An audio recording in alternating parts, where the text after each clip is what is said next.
My fellow Americans, this week I nominated Neil Gorsuch for the United States Supreme Court. Judge Gorsuch is one of the most qualified people ever to be nominated for this post. He's a graduate of Columbia, Harvard, and Oxford.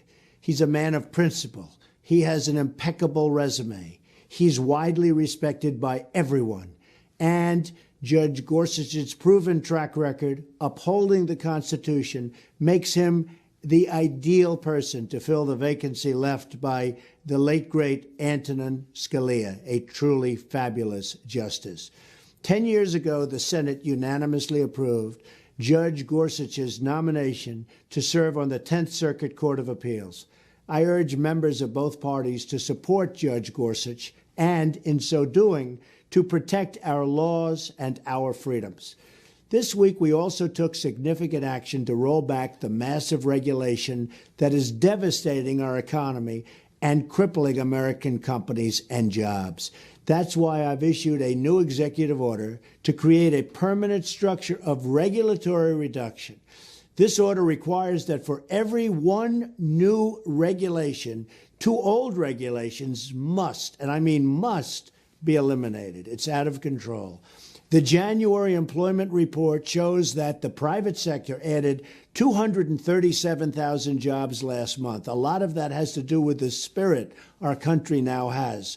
Job growth far surpassed expectations in January, and the labor force participation also grew, so you can be encouraged about the progress of our economy. It's going to be a whole new ballgame. But there is still much work to do, that I can tell you. Also this week, on the first day, Black History Month, I was pleased to host African American leaders at the White House. We're determined to deliver more opportunity, jobs, and safety for the African American citizens of our country. America can really never, ever rest until children of every color are fully included in the American dream. So important. I think probably one of my most and maybe my most important goal. It is our mutual duty and obligation to make sure this happens. At Dover Air Force Base on Wednesday, I joined the family of Chief Special Warfare Operator William Ryan Owens as our fallen hero was returned home, a great man. Chief Owens gave his life for his country and for our people. Our debt to him and his family, a beautiful family, is eternal. God has truly blessed this nation to have given us such a brave and selfless patriot as Ryan. We will never forget him. We will never, ever forget those who serve, believe me. And I will never forget that my responsibility is to keep you, the American people, safe and free. That's why last week I signed an executive order to help keep terrorists out of our country.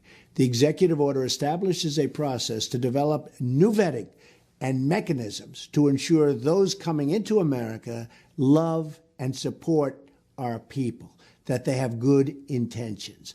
On every single front, we are working to deliver for American workers and American families. You, the law-abiding citizens of this country, are my total priority. Your safety, your jobs, and your wages guide our decisions.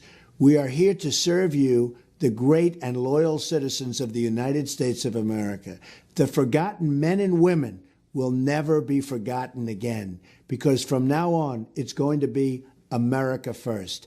That's how I got elected. That's why you voted for me, and I will never forget it. God bless you, and God bless America.